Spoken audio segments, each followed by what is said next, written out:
Horror कहानियां थी। खून की प्यास पार्ट 2।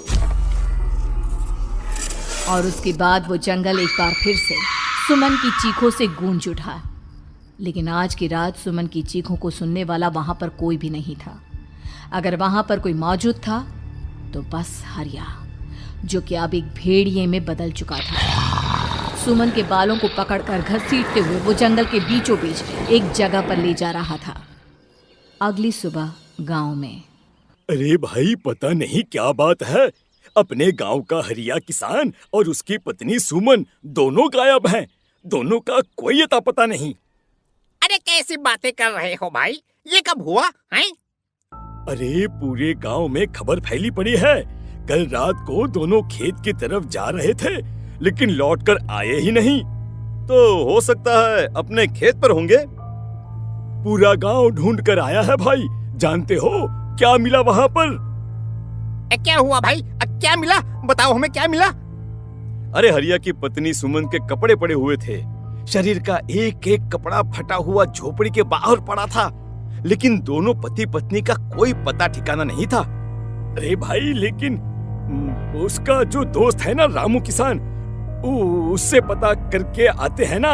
अब तक तो दोनों साथ ही खेत पर जाया करते थे। हाँ, हमें उसके घर जाना चाहिए भाई। चलो वहाँ चलते हैं, चलो। वो सारे लोग रामू के घर पर पहुंचते हैं। रामू अपने घर के बाहर बैठकर हुक्का पी रहा था। आज सारे के सारे लोग टोली बनाकर मेरे घर क्यों आ रहे हैं? क्या कोई मर गया क्या भाई? अरे कैसी बातें कर रहे हो? तुम्हारा सबसे अच्छा दोस्त हरिया और उसकी पत्नी गायब है, और तुम यहाँ बैठकर हुक्का पिए जा रहे हो हैं? रामू ने अजीब सी नजरों से उन सब गांव वालों की तरफ देखा, जिसकी वजह से वो लोग एक बार के लिए डर गए। गायब है? अरे गायब नहीं है, मुक्ति मिल गई है। उन दोनों को मुक्ति मिली है। इस दुनिया में आकर हर इंसान पाप करता है, और उसे उसके पापों के लिए मुक्ति मिलना बहुत जरूरी है। अरे ये कैसी बहकी बातें कर रहे हो भाई, हैं?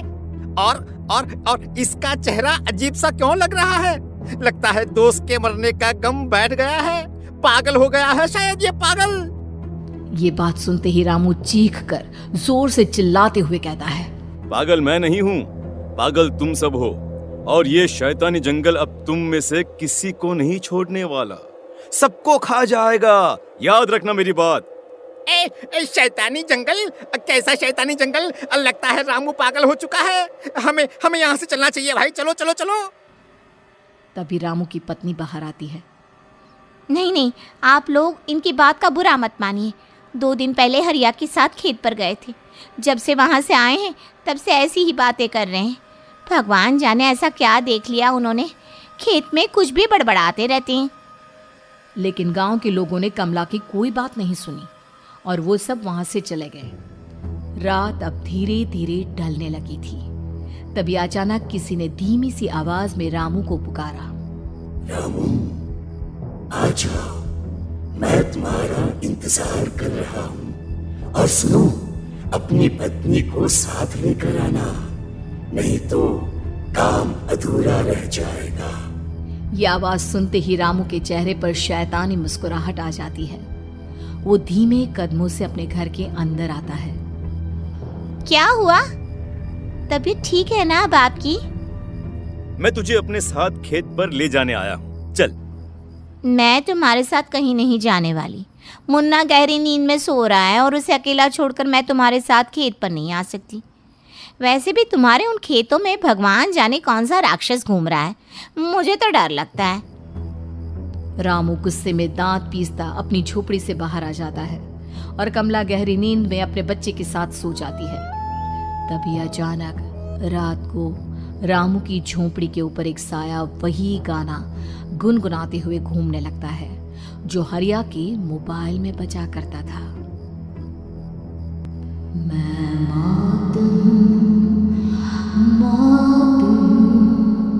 मौत जो पसरी है चारों ओर, जो आएगी कहीं से भी निगल जाएगी सबको। मैं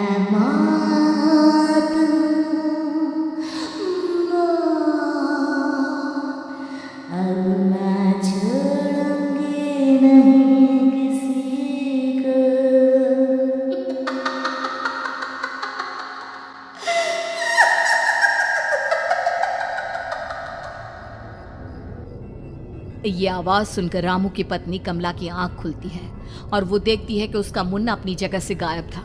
कमला चीखते हुए बाहर दौड़ कर आती है। वहां पर उसने देखा कि रामू ने अपने बच्चे को झोपड़ी के बाहर एक पेड़ से उल्टा लटकाया हुआ था और उसका बच्चा चीख चीख कर रो रहा था। वहीं दूसरी तरफ एक साया बच्चे के ठीक नीचे आग जलाकर उसके चारों तरफ हैवानों की तरफ नाच रहा था। छोड़ दो मेरे बच्चे को। अरे क्या कर रहे हो तुम? शर्म नहीं आती तुम्हें अपने ही बच्चे को इस तरह मौत के हवाले करते हुए? अपना बच्चा? किसने कहा ये मेरा बच्चा है? अरे ये तो उस रामू की औलाद है, इस गांव के किसान रामू की, और मेरी दुश्मनी इस गांव के हर इंसान के साथ है। क्या? कैसी बात कर रहे हो तुम? और ये औरत कौन है? ये मेरे बच्चे को खा जाएगी। तभी अचानक से उस साया ने एक बेहद खतरनाक दिखने वाली औरत का रूप ले लिया और उसकी आंखों से आग निकल रही थी। सही पहचाना तूने, मैं तेरे बच्चे को खा जाऊंगी।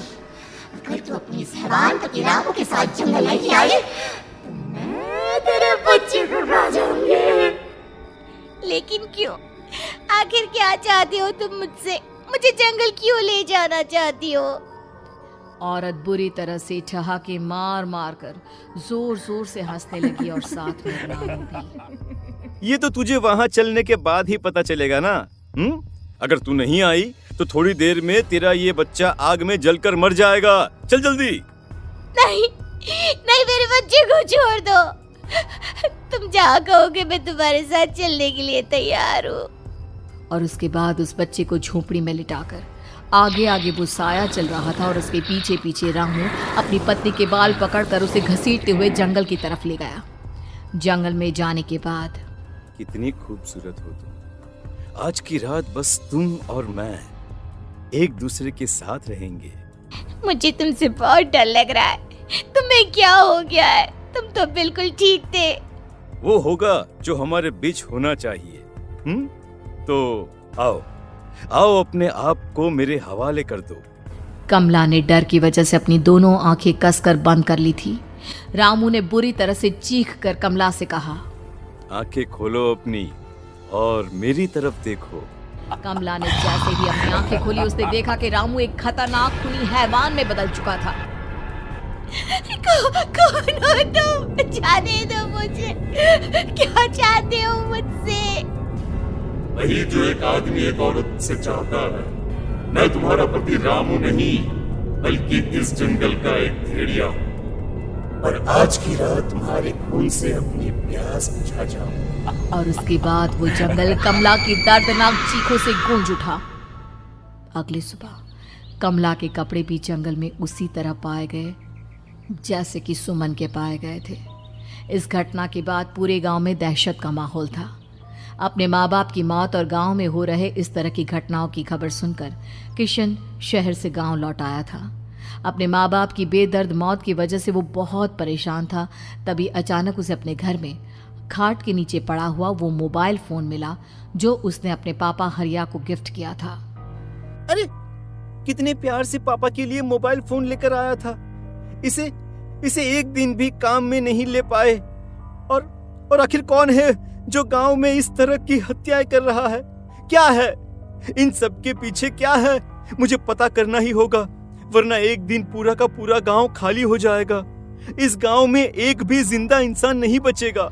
गांव के लोगों की मदद करने के इरादे से किशन अपने गांव से दूर एक दूसरे गांव में बहुत बड़े तांत्रिक के पास मिलने के लिए गया। तांत्रिक बाबा, अब आप ही कुछ उपाय बता सकते हैं। भगवान जाने हमारे गांव को किसकी नजर लग गई है। नजर नहीं लगी है, किसी ने तुम्हारे गांव को बद्दुआ दी है। किसी सताई हुई आत्मा का प्रकोप है और अब वो पूरे गांव में किसी को नहीं छोड़ेगी जब तक उसकी आत्मा को शांति नहीं मिल जाती। अरे लेकिन ऐसा कौन है बाबा? किसकी आत्मा है और कैसे मिलेगी उसे शांति? मौत है मौत, कहीं से भी आएगी और सबको निगल जाएगी। इससे बचने का सिर्फ एक ही उपाय है, लेकिन उस उपाय को करना आसान नहीं होगा। जो भी उस उपाय को करने की कोशिश करेगा उसकी जान जा सकती है। भले ही मेरी जान चली जाए, लेकिन मैं अपने गांव के लोगों की जान बचाने की पूरी कोशिश करूंगा बाबा। तो ठीक है, फिर अगली अमावस की रात जैसा मैं कहता हूँ वैसा ही करना। अमावस की रात तांत्रिक के बताए अनुसार किशन अपने साथ केरोसिन लेकर जंगल की तरफ चल पड़ा। उसके हाथ में देवी के मंदिर का सिंदूर भी था। किशन जंगल के बीचों बीच पहुंचा। ये देखकर उसकी आंखें फटी की फटी रह गई। वहां एक उबलते पानी का तालाब था और कई लोगों की लाश लटक रही थी। किशन के माँ बाप की लाश भी वहीं थी। माँ, बापू, क्या हो गया? ये क्या हो गया? तभी वहां पर एक औरत और आदमी आते हैं। उन्हें देखकर किशन चौंक जाता है।